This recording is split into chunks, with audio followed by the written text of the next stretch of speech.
Geology. She got a bad old man. Geology? She got a bad old man. Yes, Geology. This is a mini geology radio show. I am Daniel Benizzini, your inquisitive geologist with Mini Geology Radio Show at KPFT HD2 channel from Houston. Hello everybody! Today we talk about running. Of course, here today we have with us the coach Doug Storey, certified coach by the Road Runners Clubs of America, volunteering in Houston in the Heights neighborhood with the club Houston Terriers. Doug is a geologist, and that is why he's here with us. And he worked as environmental project manager at the city of Houston, and now concluding his professional career at Sundance Energy as a regulatory and environmental analyst. Welcome, Doug. Thank you, Daniel. Glad to be here. So you're still a geologist? I'm still working as a geologist. I started off in the petroleum industry until the mid-'80s, and we know what happened in the mid-'80s in the industry. And then I went into the environmental business as a project manager, and later on became on the regulatory side. So you're more a geologist or more a runner nowadays? I don't run much anymore. Those days are beyond me. Doug, so I like to bring you here, Doug, because Doug shows that human side of us as geologists, unrelated to our profession and discipline. But I discovered that we have a lot of geologists that they like to run a lot. Like I posted a tweet a couple of weeks ago asking about information about fellow geologists running, and they sent me 74 answers telling me what they ran, what is their age.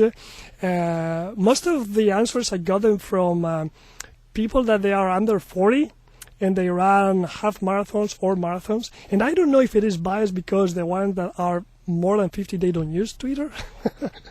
But we have a lot of geologists that they are runners. And so I would like to bring you here because you were running, I don't know, professionally? No, I never ran professionally. I started off in high school and ran for Baylor University for a year.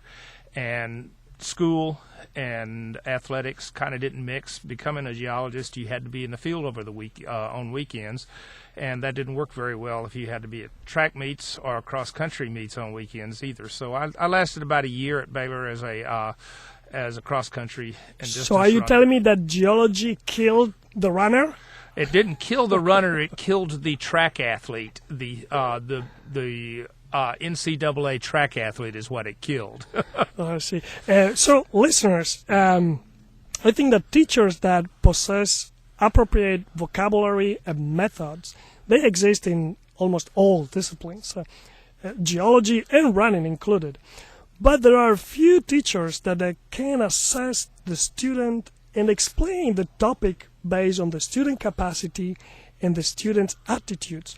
Well, I think that Doug is one of those. And I tried that on myself, and I tested on myself. So I'm so glad that you are here, Doug. And I'm glad that you also volunteer once a week in the Heights, in the neighborhood within the Loop in Houston. Do you want to say something why you volunteered there? Well, the Houston Harriers started off in 1974, I believe, and it started off with the idea that we were going to be training first and foremost, and then we, of course, there's always a little bit of fun involved with that too. We did like to drink our beer. And it continued until the coach, Jim McClatchy, left, and a couple of years later I was on the track with another geologist by the name of Pamela, who suggested that we get the club back together because there wasn't a club that was specifically for training inside the Loop in Houston. There were lots of clubs, and they were all good clubs, but a lot of them were social and not so much a training club. So we decided we would have the training club and then do that. How many people do you train? Oh, I write schedules from anywhere from 20 to about 40 people right now, and then there are other people that I just give advice to.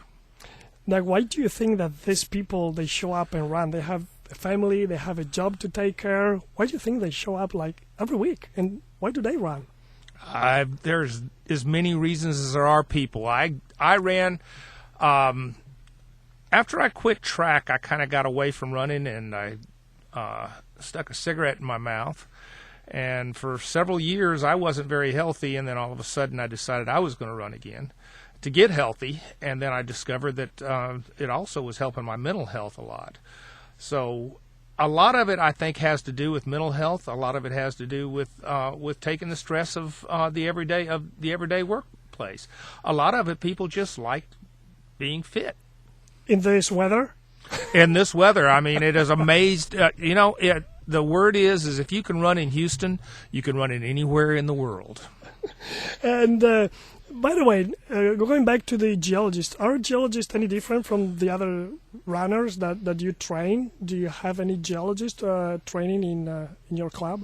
Yeah, geologists are different. We're all weird. No, they're not that much different. They have the same needs, wants. The younger generation is different than the older generation. I think, as you said, 50 and over were not so much part of it, or they didn't answer so much of this. But I think the reason behind that is, you're right, they don't tweet, and we're getting beat up. We've quit running so much. We are into riding bikes and just doing things to stay fit. Whereas the younger generation is beginning to pick it up again, and I'll tell you, this new generation is some of the fittest people I've run into in a long time. Why do you think that? Because they drink less? No, they don't drink less. Not by any means. I honestly can't tell you that, but it seems to be that I guess. You have people who are into more of a natural form of living. That just happens to go with millennials and the before and after that group, and they just seem to be more of a fit group of people. So at least the ones I deal with. In the statistics that I put together, nothing impressive because I have only 74 data points, but a lot of youngsters they run half marathons and marathons. And the very few data I have from the people that are over 50, they run marathons and ultra marathons. So it's kind of the older you are, the farther you like to run. Well, in some cases, ultra marathons are run a lot of times on softer surfaces, and they're also run at a slower pace. So people, as they get older, realize that, and it's a different. It's also a different attitude toward running.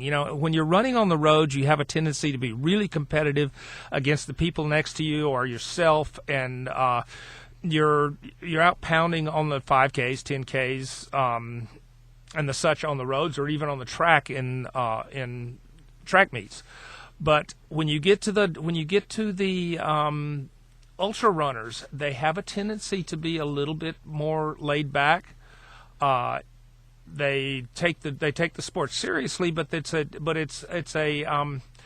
more of a to be in the moment sort of thing. It's kind of the context, the environment. If it seems like you see the asphalt, the concrete, the turf, and you are energized to compete. And then if you see a landscape with hills and trees and trails, you maybe are more relaxed.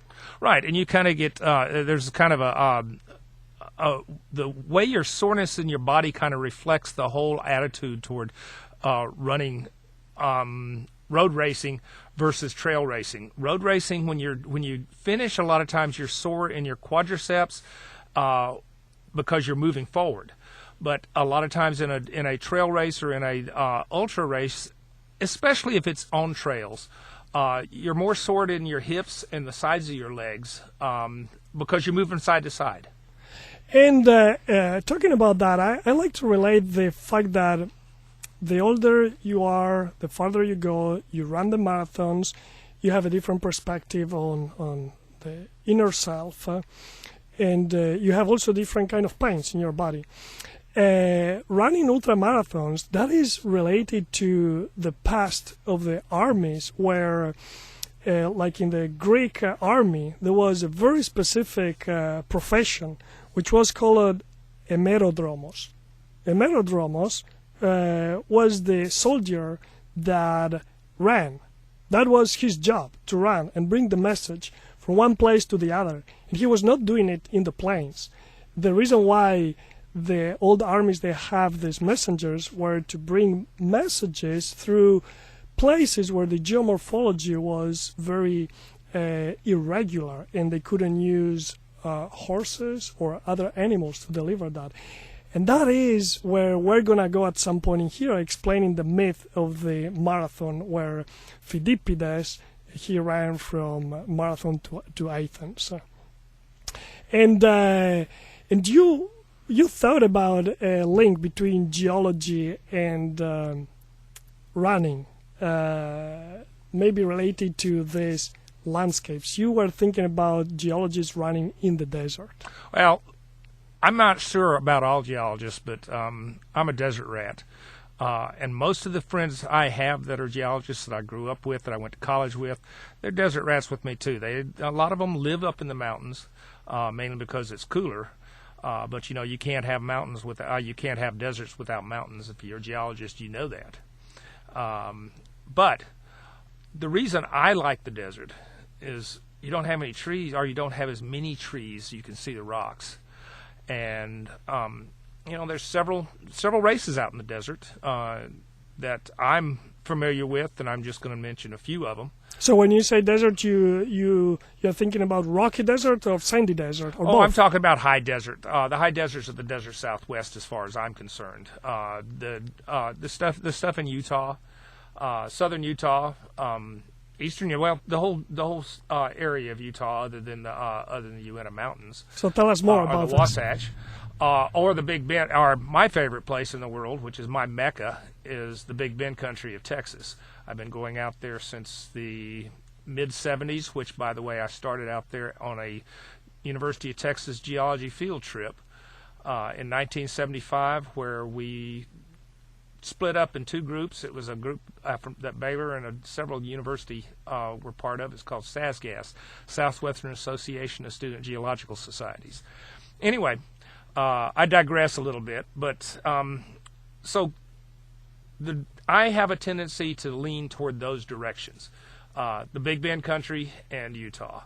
And some of the ones that I'm used to that I'd like is, on October 26th, or around that time, October 26th of this year, is the Marathon to Marathon. And that race starts in Alpine, Texas, and runs, I'm not exactly sure what highway that is. I believe it may actually be Highway 90, goes to Marathon, Texas. So they're trying to replicate the marathon in Greece, from Marathon to Athens? I don't think that's the case. A long time ago, when I started going out there, I got to talking to the guy that owned the Gage Hotel. I don't know if it's the same person now or not, but he had talked to me about putting on a race out there, a marathon in Marathon, Texas. He wanted to call it the Marathon to Marathon. And I never got around to it.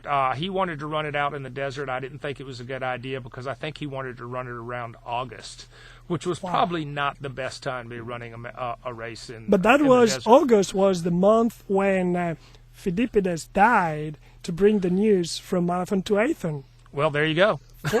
August 490 before Christ. Well, there you go. We did not want anybody dying in the Chihuahuan Desert. Anyway, so you have the Marathon to Marathon on October 26th. One you're familiar with, I think Daniel's about to run the St. George Marathon on October 5th. There is a ultra run called the Big Bend Ranch 50 and the Big Bend Ranch at Big Bend Ranch State Park on January 19th. Out in Utah, you have the Arches Ultra 50 miler and 50K on January 25th. Zion Half Marathon on February 29th, Canyonlands Half Marathon on March 14th, And that's just a few to name some of the ones that I could come up with off the top of my head. So, let's talk about the Marathon in Marathon. So, Marathon is a city in Texas. But for the audience that is not listening from Texas, they probably don't know that we also have a city here, probably founded by the Greeks immigrants, that gave the same name as the city they have in Greece. Which, by the way, Marathon from the old Greek means field of fennels. And so then that little city, the population is like a few thousand people. It's not very many. That's probably about right. Yeah. So that city gives also the name to a marathon uplift and marathon basin, which is very important also for the oil and gas and the industry related to oil and gas here in the Southwest. So that marathon has nothing to do with the marathon in Greece. The only thing is the name that was given by the immigrants a couple of centuries ago. And here I would like to talk shortly about that myth that we all think about Phidippides, which was the soldier running from Marathon to Athens, and those around 25 miles, which now we codified in 26.2 or 42.195 kilometers. He died. When he brought the news, he died. He ran in August. Well, it's not clear if it is August or early September, but in Greece right now, it happened exactly like now, 490 before Christ. And he died. And the very important thing, and that's the reason why it became a myth, is because he died doing something that was one of the most important things because he was a patriot. He did it for the state of Athens. And so this became a myth. But the scholars, they studied that. And they discover that soldier was not really named Phidippides. They actually think it has a different name, maybe Eucle, not clear. But then they study about Phidippides. And this was a soldier that did a very different thing, and he didn't die. And because he didn't die, he was not glorified, and he was not part of the myth. This is what he did. At some point, the Greeks, they were attacked by the Persians. And Athens needed soldiers to help them because they didn't have soldiers enough. The Persians, they were a lot. 60,000 soldiers from Persia coming to the coast of Greece. And so they sent Phidippides to Sparta. To go from Athens to Sparta, he ran 150 miles. That is what he ran to go to Sparta, to ask for soldiers. And the Spartans, they said, yes, we're going to give you the soldiers, but we can go now. Sorry, it's our religious celebrations, and we have to wait for 6 days, because we don't fight when there is a full moon. At that point, Phidippides took a nap, maybe resting a few hours, and then he went back to Athens, other 150 miles. Both times he ran 150 miles in 2 days. What do you think about that? How is that? That's pretty impressive.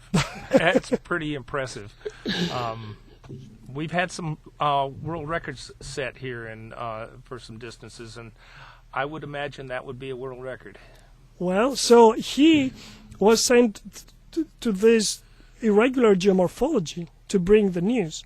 He just took a nap instead of remaining and resting, because the Athens, they were, in the meanwhile, they were sending 10,000 troops to face the 60,000 Persians.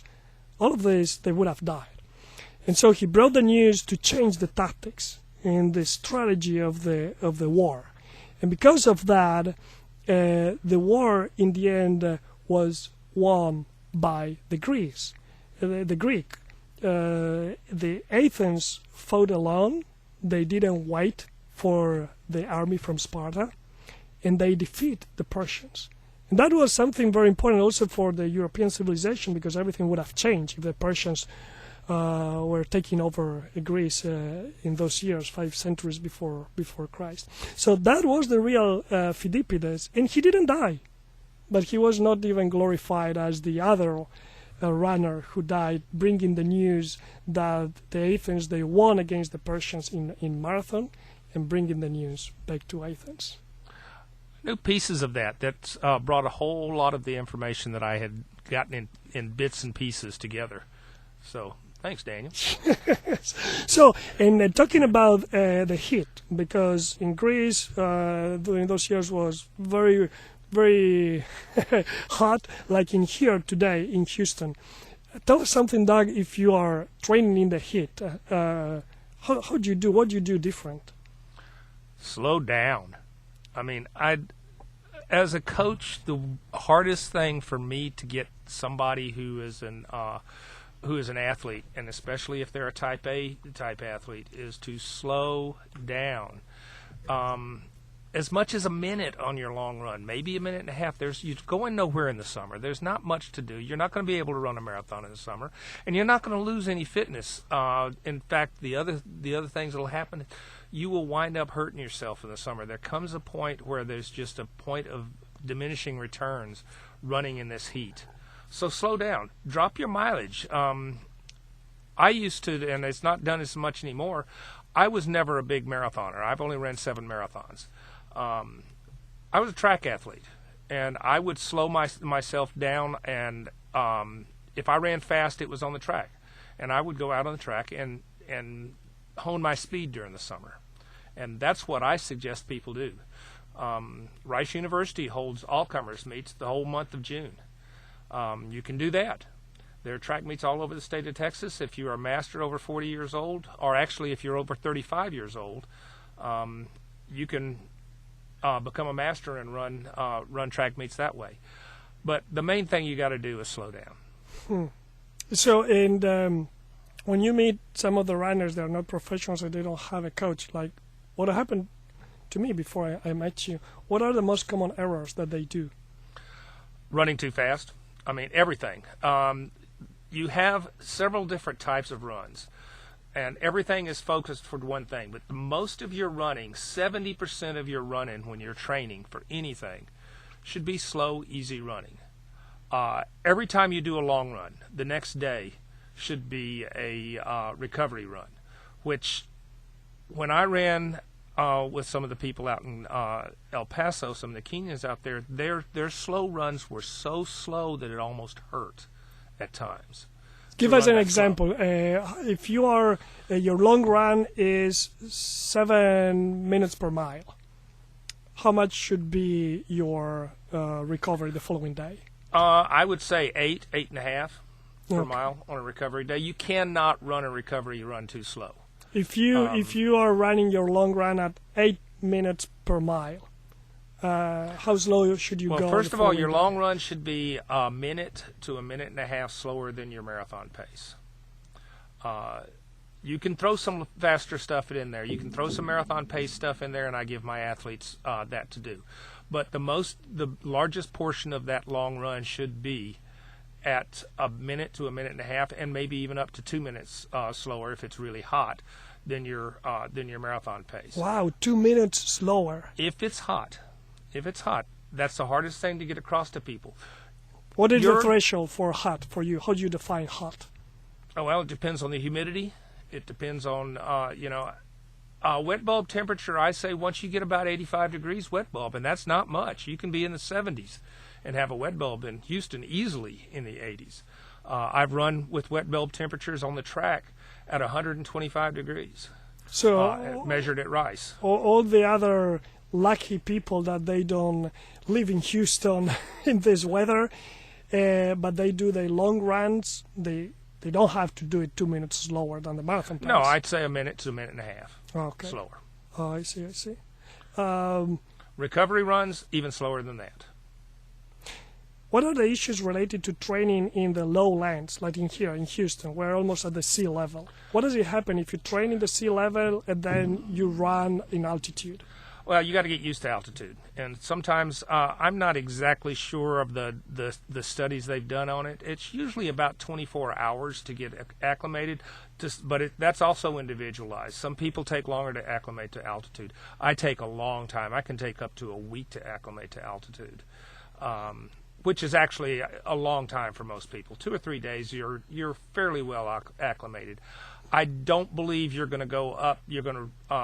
You're going to fly up on a Friday night and run a Saturday morning marathon, or maybe even a Sunday morning marathon in the mountains and run well. Some people may be able to do that. Like I say, everybody is different. Oh my gosh, I have to reschedule my flight. So wait a second. So I go to Utah, and I'm running on Saturday morning. When should I arrive there? I would say Thursday. Oh, tell my wife. You know, guys, that I'm in the category of the terrible husbands. So that's another reason why I'm going to remain there. Well, the other thing, too, is that well, I'll tell you what I'll have you do. Your next couple of track workouts, I'll just have you hold your breath.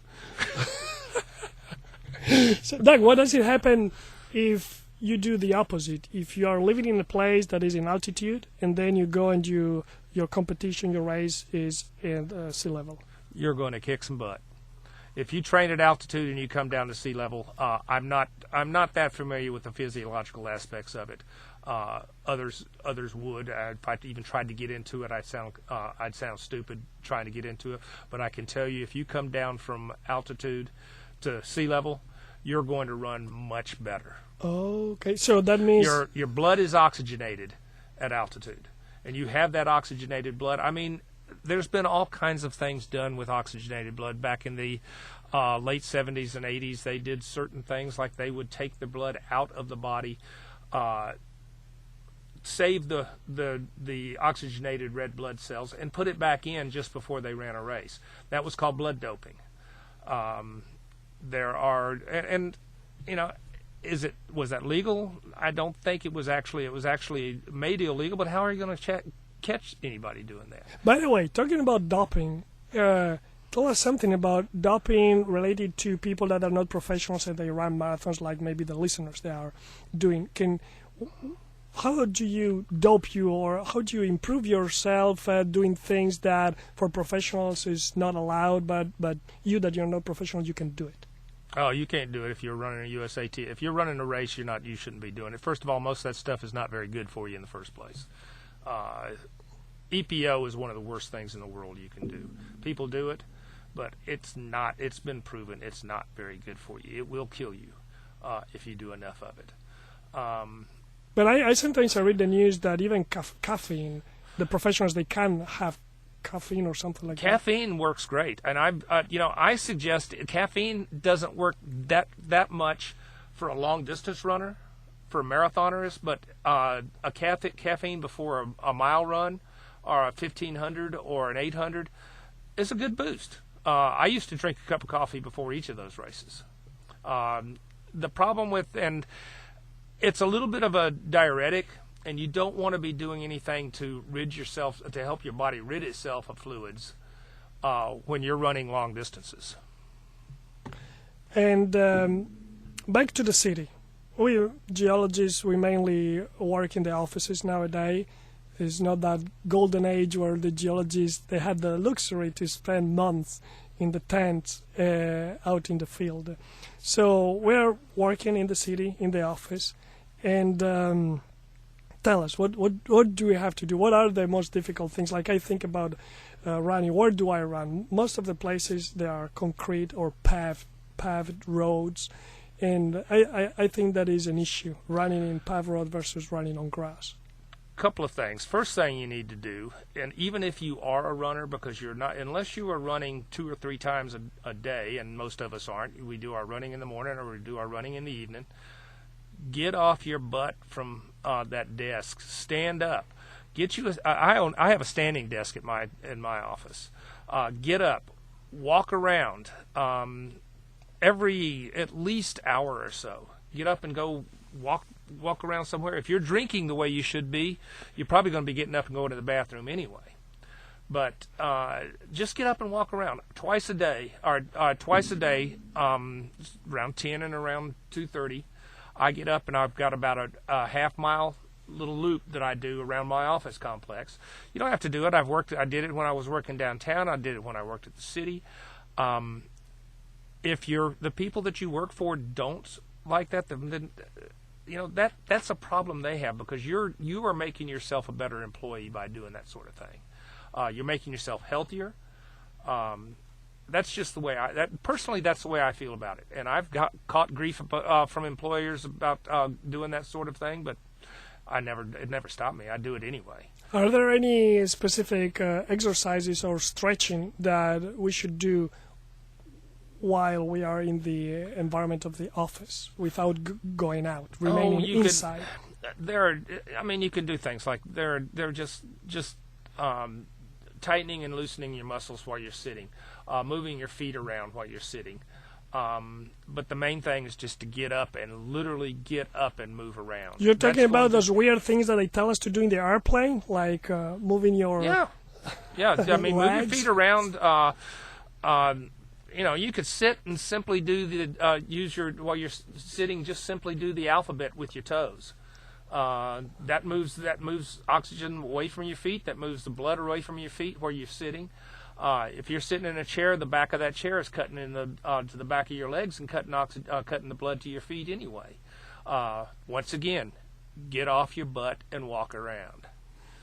Now, as far as running is concerned, Daniel, you asked about running. You can get this from Runner's World. Grass, soft surfaces, the surfaces like at Memorial Park are much better. Your next thing would be to run on asphalt, and the last thing to be run on concrete. But we have concrete in Houston. You're going to be running on it sooner or later. I always found that I don't think the concrete so much hurt me so much. You're going to be running your races that way, so you're going to have to run some of your long runs on that. It's just a feeling I have. But if you find yourself starting to get injured a lot, you need to move to a softer surface. I think the softer surface will make a difference. That's what I have some of the people I work with, I train, do, is move to softer surfaces. And what about the long distances?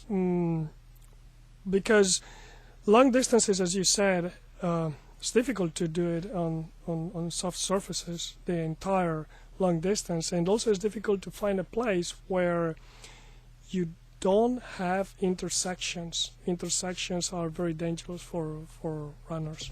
In the city of Houston, you're going to run through intersections. Stop. Wait. There's no need in getting hit. Just stop and wait and go through them. You shouldn't be running. You shouldn't be walking. What do you do? You can't stop. You're running. There's a ride. Why can't you stop? Why can't you stop? It's not going to make any difference. You're still running 22, 23 miles. You're going to stop for what? A minute and a half? There's no reason you can't stop. But you stop, you just really stop, or you do some exercise? Well, if some people want to do some exercise, that's fine. I've seen a lot of people just jogging in place. I never did. Yeah. I stopped. I've never been your overly obsessive runner. And I've run some pretty good times in my day. But I'm just not what you would call an overly obsessive runner. When the light is red, I'll stop and wait on it. I'm not gonna do toe touches. I'm not gonna run in place. I may blink my eyes a couple times. Sometimes I go back running and then looking with the back of my eye to see when is the time to go.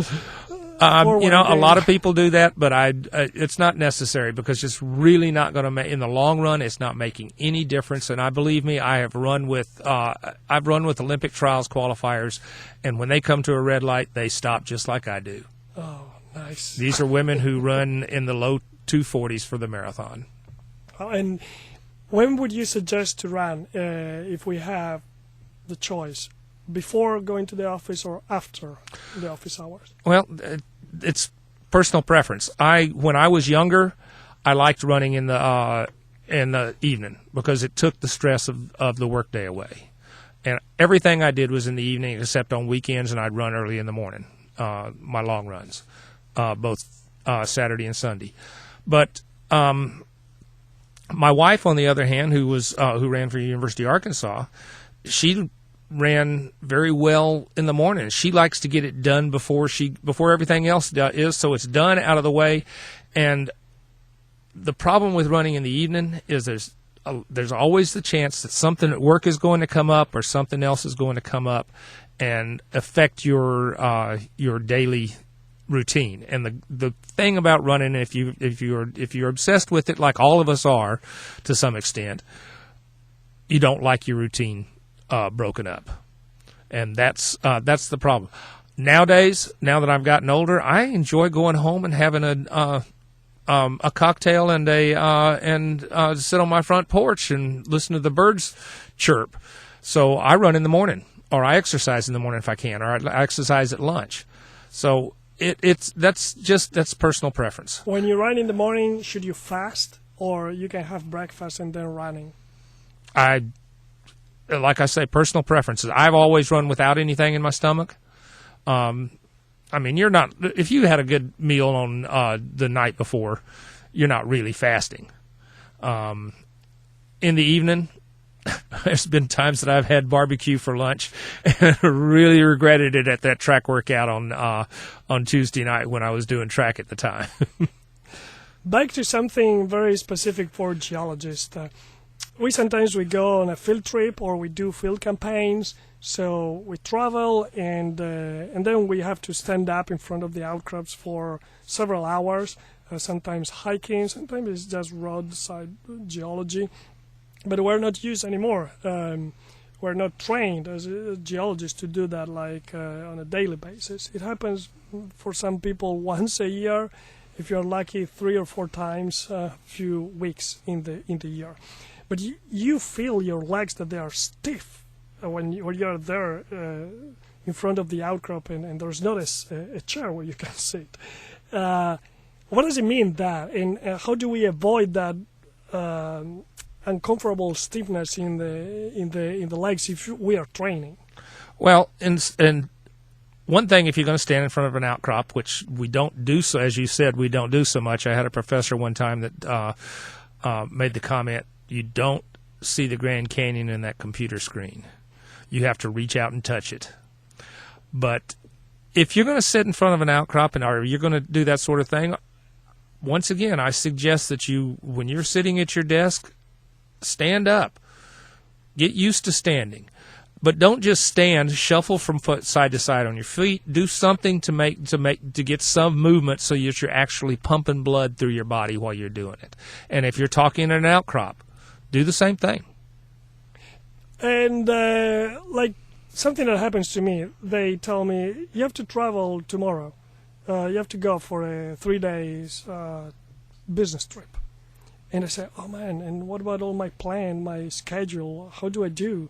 I can't say no. So what has happened? Well, first of all, don't try to, if you've got a business trip and you've got stuff going on, don't try to stay with the schedule. It's not going to hurt you. If for example, Danielle, I've got you a 70-mile week set up, and your workout and your work schedule for the week only allows you to run 50 miles. Well, that's fine.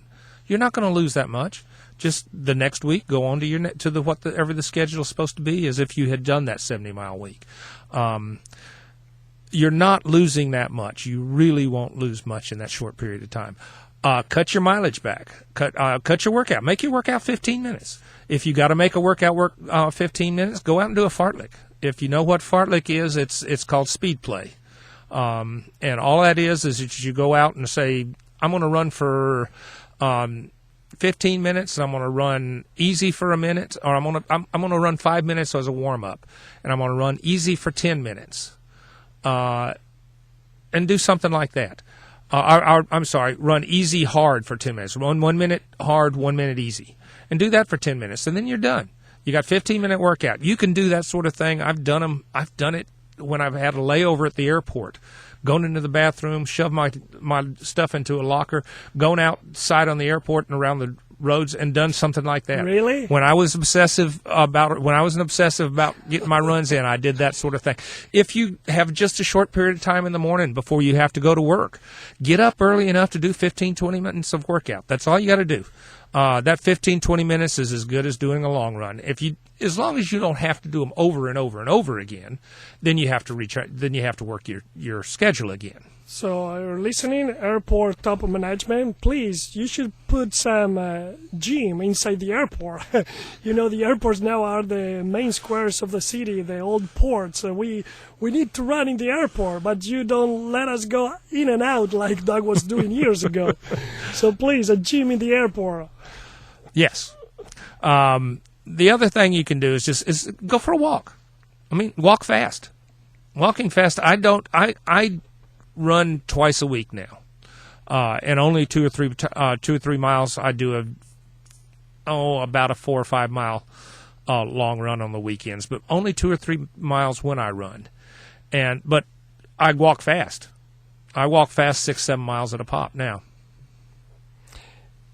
Can you run a long distance and then catch an airplane? You can. You're going to be stiff. You're going to be stiff. The one thing I suggest, if you're going to be in an airplane more than 3 or 4 hours, say you're going to fly from here to Denver, you're probably okay. But if you're flying across country, or definitely if you're flying across the pond at either of the two ponds, wear compression socks. I think that's one of the most important things you can do is to wear compression socks. If you have a race, Daniel, wear compression socks the day of that flight, so that you're moving some blood through your legs when you're running. You don't have to go spend the $60, $70, $80 on a pair of compression socks that you bought on from one of the online running stores, and you can go down to Walgreens and get a pair of compression socks that old people like me wear. Okay. So it is worse to first run a long distance and then catch the airplane, or vice versa? So you land after a flight and then you run?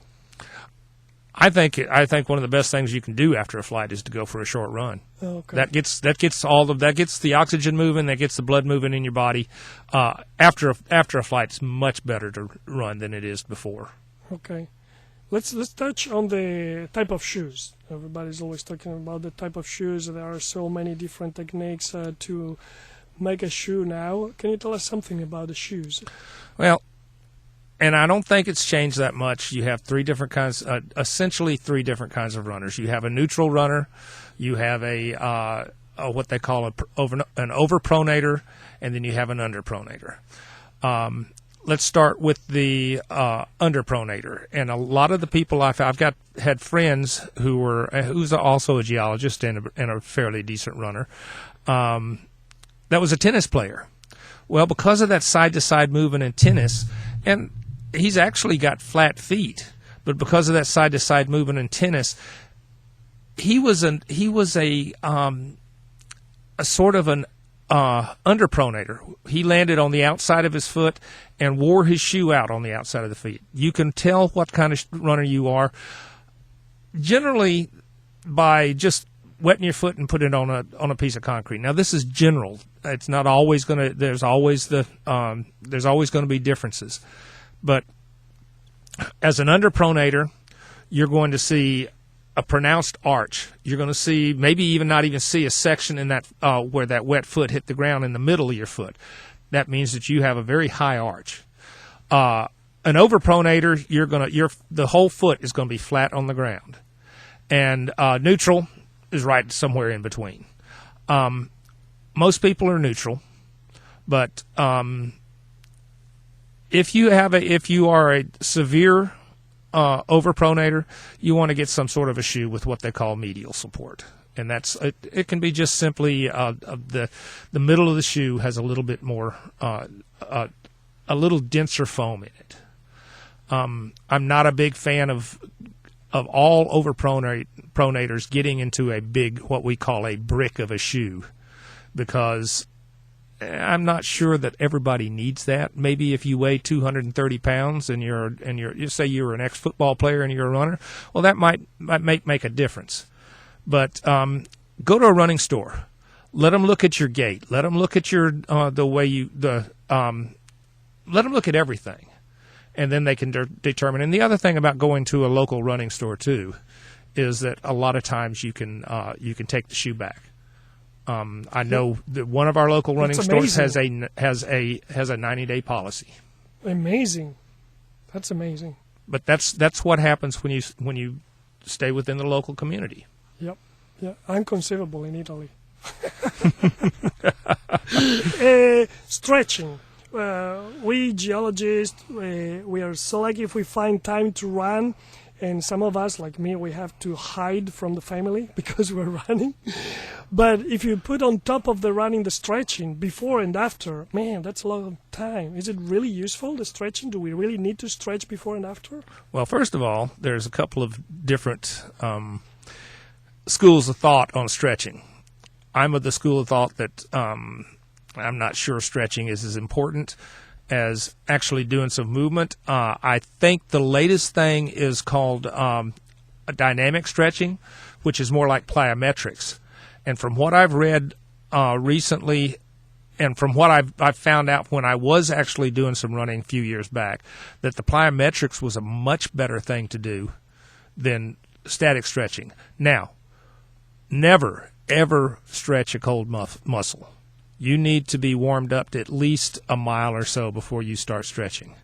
You're not going to do yourself any good stretching cold muscles. In fact, you're going to do yourself more harm. If stretching works for you, then stretch. If it doesn't work for you, don't stretch. I don't stretch. And most of the time I'm in rigor mortis anyway. Thank you. Strategy during the race. I'm curious about this. When there's a race, most of the times the very first mile, 2 or 3, we run like so fast. How do you retrain yourself from being fast at the beginning? Well, you're about to find out. One of the reasons I'm giving you marathon-paced workouts, and during your training plan, you have marathon-paced workouts, I think, on Thursdays. And on some on Sundays, too. What I want you to do is get that implanted in your mind that this is the pace I need to run.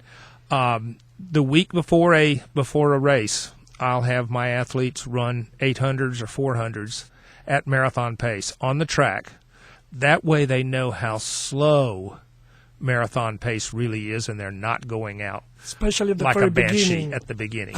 And it's the worst thing to do is to go out 3, 4, 5 miles and realize, oh man, I'm supposed to be running 6.5 minute miles and I'm running 5:45s.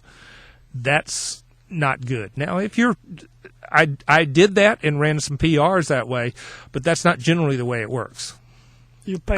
I did it early in my career when I realized I had no idea what kind of fitness I had. I see. But train at the pace, train at marathon pace, so you know what that pace is. And believe me, you get on a track and you run a marathon pace 800 meters, it's going to feel like you're crawling. Yeah. Yeah, and vice versa. When you are almost giving up and you don't have it anymore, what do you suggest to do or to think about? Because sometimes it could be mental, not just physical. I don't know. Well, it depends on what you want to do. And if you're competitive and you want to be able to run a marathon again, say in a month or so, then drop out. I have no qualms about dropping out of the marathon, and I mean this is I can already hear people gasping. This is almost heresy, but if you go beyond 20 miles and you keep jogging in, the damage you do is going to take that much longer for you to recover. If you drop out at 20 miles, you can be recovered within a couple of weeks. If you drop out, if you run the whole marathon, it's going to take you possibly a month to recover from it. So if at mile 20 you're not there and you're way off of what you want to do. Now if you just want to finish the marathon, that's different.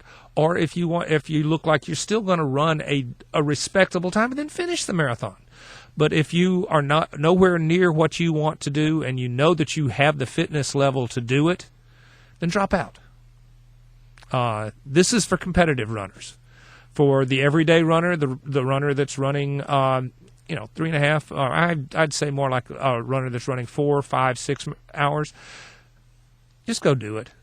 I mean, you're running at a pace that you're going to still have to take the recovery, but you're not beating yourself the way that somebody running 6-minute miles is beating themselves up. And if you're a good runner and you finish the marathon, you almost did it, but you couldn't improve your PR. You want to run another marathon. How much do you have to wait to prepare well another marathon? I'm a firm believer that we run too many marathons.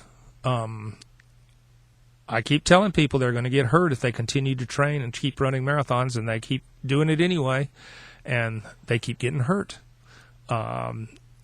So, what does it mean, Doug, that they are running marathons how often, when you say they are too often? Some of them may do 4 or 5 a year. And there are people that can do that. I mean, I know there are people in the Harriers that can do that. I think it'll catch up with them in the long run. Some of them it won't. I mean, I have a good friend who won the Woodlands Marathon that lives in Oklahoma City. That she can run. She holds a world record for I think a 24 or 48-hour run. But what about humans? I would say you need to. You're going to take 1 day. It's going to take 1 day of recovery for every mile that you run. So you're going to at least 26, 27 days of full recovery. That doesn't mean you don't run, but jogging, slow jogging, no track work, nothing fast. At least 26, 27 days of recovery. Some takes longer. It used to take me longer than that. Some takes less time. It just depends on how biomechanically sound you are and how fit you are. And so once you recover 26 days later after the end of the marathon, you need the time to prepare the next one. You need time to prepare. You can probably run another one within, maybe a month or two. Really? But I would not suggest doing that. Oh, I mean, I've got people who do it. There are people who, like I say, we have. It seems like there are more serial marathoners nowadays than there ever could be. My thought is if you're a serial marathoner, just imagine how much better you would be if you only concentrated on 1 or 2 a year and concentrated on running that one as fast as you could run. Yeah. What about eating or drinking before the marathon and during the marathon? I'm old school. I believe in pasta loading the week before a marathon. You would be better off with some of the nutritionists giving you good ideas. I used to eat bread, pasta.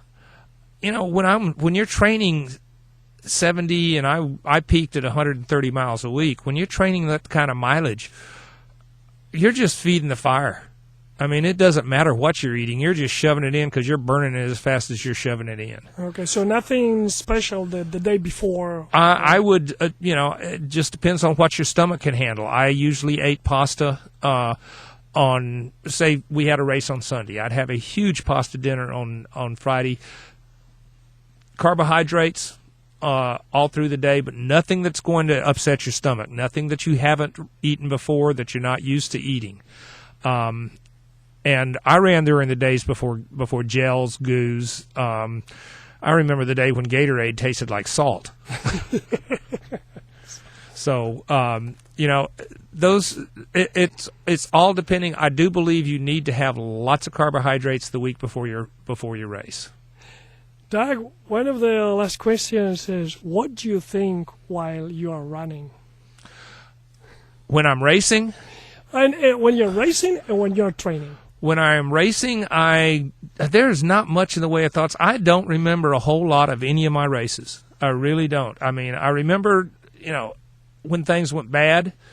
I remember a few minor things. There